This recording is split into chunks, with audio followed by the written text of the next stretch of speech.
You see the core side of it. And what you're looking for is the story behind the news. We bring it to you from Lagos, the commercial capital of Nigeria. Giving you all sides and political stories round the clock. Every detail from the start line to the final whistle. CoreTV News, expanding your view.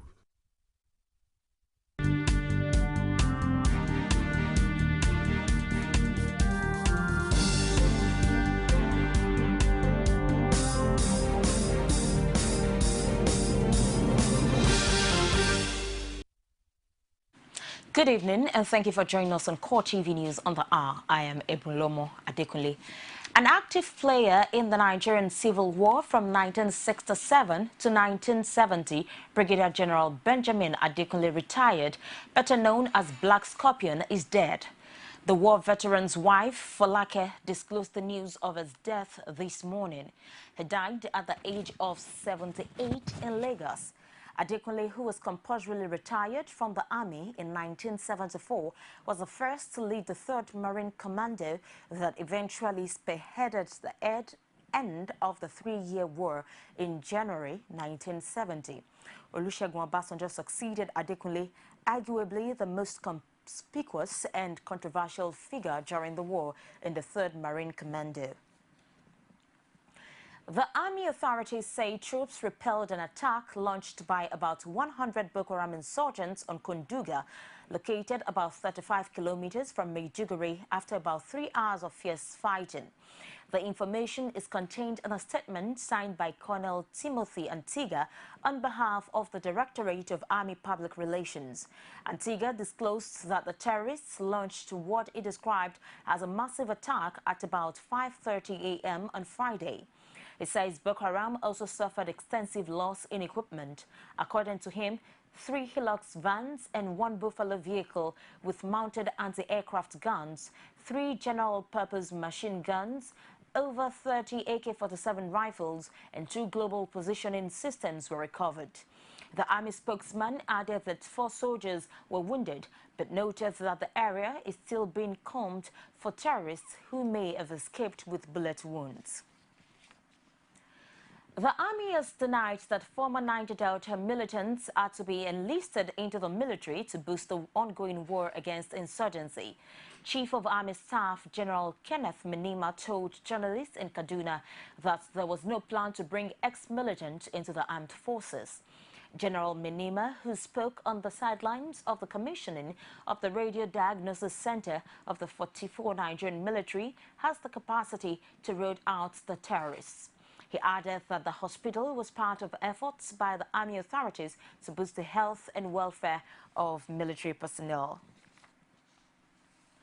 The National Secretary of the All Progressives Congress, Maimala Buni, has urged the Independent National Electoral Commission to build on its success in the recent Osun governorship election for 2015 general polls. Buni, who made the call in an interview in Damaturu, Yobe, says the commission had laid good foundation which could be improved upon for future elections.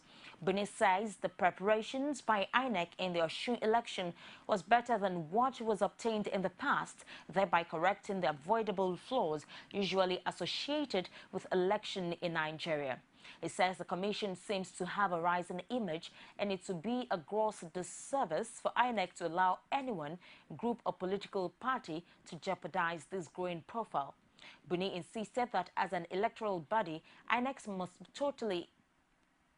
be totally independent, fair and objective in executing its responsibilities without fear or favor to any candidate, party, individual, group or official. He called on political parties and politicians to support the commission to conduct free, fair and acceptable elections in 2015 and also urged security operatives to remain neutral while on duty during elections. The nation's rise in insecurity profile has continued to generate attention. Minority Leader in the House of Representatives, Femi Gbajabiamila, who spoke on the sidelines of the town hall meeting of the Lagos Central Senatorial District, faulted accusations in some quarters that the criticisms of the PDP-led federal government on the activities of Boko Haram by the opposition All Progressives Congress has a political undertone. We're in an election year. There will always be brickbats back and forth between contending parties. But on the matter of security, it's not APC that is attacking PDP. It's actually the whole of Nigeria. Civil society says the same thing. The religious community say the same thing, that the government is not doing enough, that the government is not showing capacity to confront it. It's not APC versus PDP. It's the whole of Nigeria versus PDP. What APC is saying is only echoing what everybody else in Nigeria is saying. That the intrigues playing around the revelation that former Borno State Governor Alimudu Sharif and past Chief of Army Staff Azubike Ihejirika sponsors of Boko Haram. I think any normal, decent, responsible government, for something so serious, the first thing they'll do is to investigate, not turn it into partisan politics or tribal politics. The first thing any responsible government should do with an accusation like that, with something that has troubled this country, the number one problem in this country is security, coming from somebody who you, the federal government, employed, the first thing you need to do is to investigate, and they're not doing that. Over 8,000 pro-Jonathan groups are expected in Abuja next week for a national summit for good luck support groups. The forum, according to the organizers, is to harmonize the groups for a better coordination ahead of the 2015 elections. National coordinator of the Good Luck Support Group, Rufai Alkali, disclosed this at a news conference in Abuja. He explained that participating groups are those that scaled through the screening exercise. Rufai, who is also the presidential advisor on political affairs, used the briefing to clear the air on funding of the pro-Jonathan groups. We have set up another committee to go and also do content analysis of all the information we have been able to gather from the screening exercise. It's on the basis of this content analysis, which is not mere academic exercise, that we'll be able to know these groups, who they are, what they are, where they are coming from, and whether they are regional groups, they are state groups, local groups, national groups, gender-related, campaign-related, whatever. We have to know the color because democracy is developing, is expanding. So it's only fair anybody who approaches us and wishes to give us support in whatever form, we must be able to relate with them at that level. Meanwhile, the pro-Jonathan group behind the Bring Back Good Luck 2015 campaign slogan is still using the hashtag for its advocacy. Members of the Good Luck Initiative for Transformation had Bring Back Good Luck 2015 signs displayed on their T-shirt as they held a road show through the Abuja city center. The group, which is calling on President Jonathan to declare his second-term bid, has however put down banners and posters with the slogan.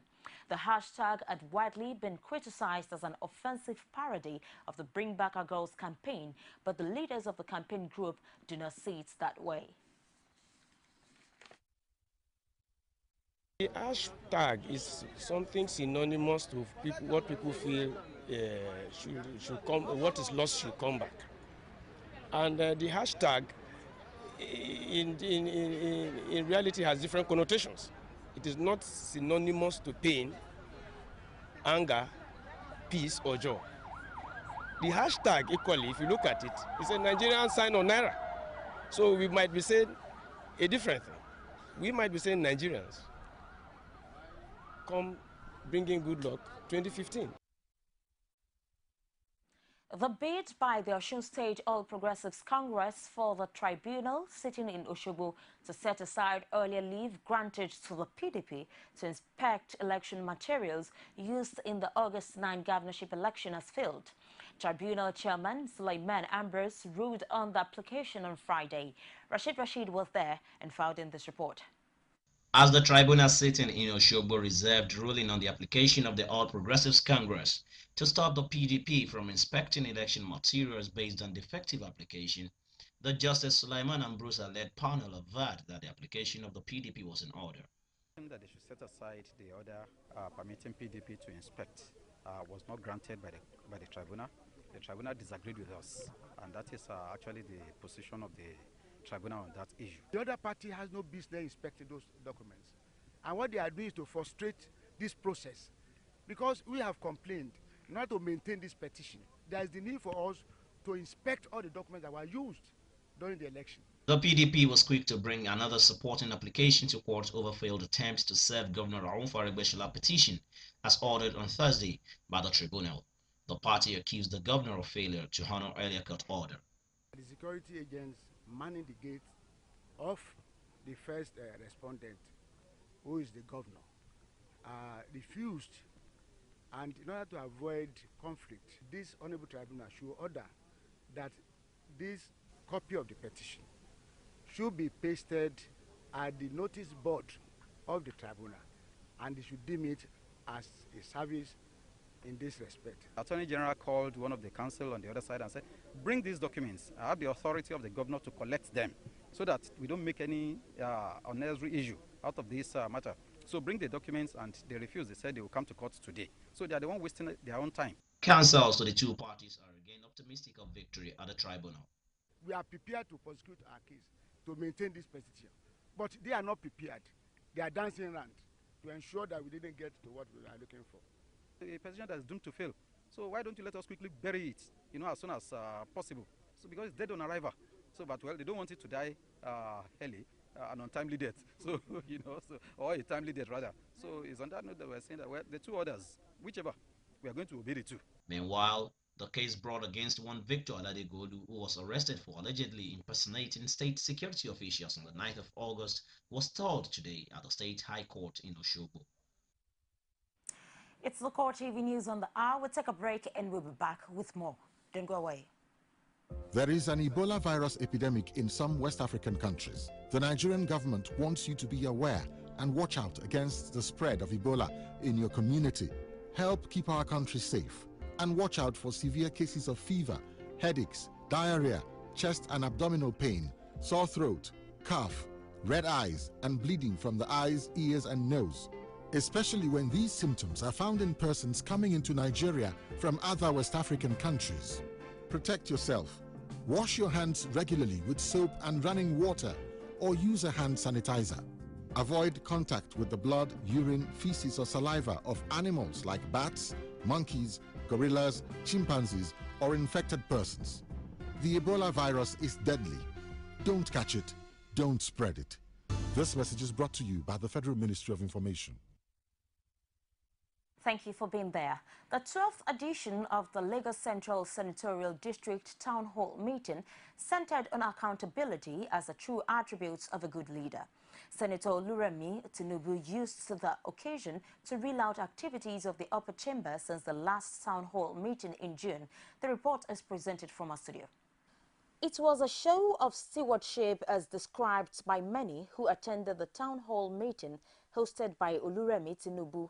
She spoke about plenary activities of the Senate, which includes bills passed, motions, investigative reports, oversight functions, which include education and women affairs, and constituency projects.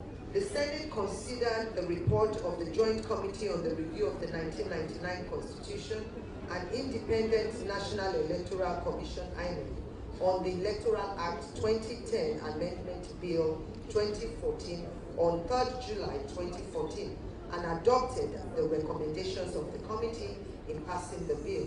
On July 9, 2014, the Senate also adopted the report of the Committee on Education on Federal Capital Territory College of Education Establishment, etc. Bill 2014 and also passed the bill. The much-awaited report of the Committee on Finance on the alleged unremitted $49.9 million by the Nigerian National Petroleum Corporation, NNPC, was considered on 10th July 2014. While the Senate adopted some of the recommendations of the committee, it refused to accede to the demand for subsidy removal. High point of the event was the award of monetary assistance to widows in the constituency in the tone of 16 million naira, with 650 widows getting 25,000 naira each. Oluremi expressed the necessity of the occasion. Women are still underpaid. We're underpaid. And like I said, even in our culture, and what I said is not joking matter, that is what happens. When a woman dies in a husband's house, you know what they will do, especially in the Yoruba culture? They will ask a woman to sleep with him that night so that the ghost of the woman won't come and haunt him. So the men know how to settle themselves and take care of themselves. I came up with what transpired in the United Nations, where a bill came up from Gabon. There was a resolution that, you know, they want to look at the plight of widowhood. Even when you go up to the east, you know the plight of widows. We all know. So it's not something to say we're trying to, you know, treat as a trivial matter. It's really biting hard on widows in our culture. Participants and beneficiaries of the occasion lauded the initiative and prayed for its continuity. Let me say it's a laudable effort, a commendable one indeed, in the sense that today about 650 widows are given some sort of support to be able to carry on in life. It's something that's very commendable. You should not only add to the good of these people that are the beneficiaries. It's also a way of elevating poverty in the sense that their life, they are going to do something good with it, as we have advised them in the hall today. I just want to thank God for my life, for the life of Mrs. Senator Oluremi Tinubu, for at least appreciate us, we widow. Because what I see here today, I don't believe it. Because when I got the invitation, I thought there is something, I don't even count it. But when we got here, at least, for appreciate us here, for giving us at least 25,000 each. We are 650 people in numbers, and I'm one of them. I just want to thank her and thank God for her life. If the mood of the event is anything to go by, democracy can be described as yielding its dividends when accountability becomes the watchword. The inability of the Nigerian authorities to settle pension arrears of many retirees in Nigeria has continued to reverberate across the country.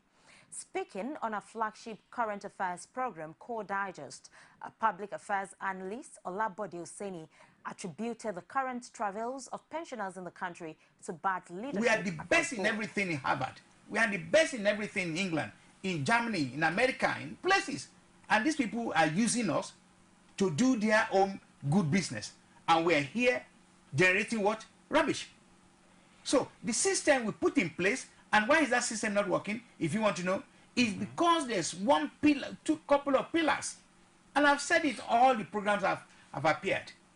You know what that pillars are? Rule of law. It is rule of law. You can trace it, and what is the cause of this cancer? Some cancer you cannot trace, you don't know how it started.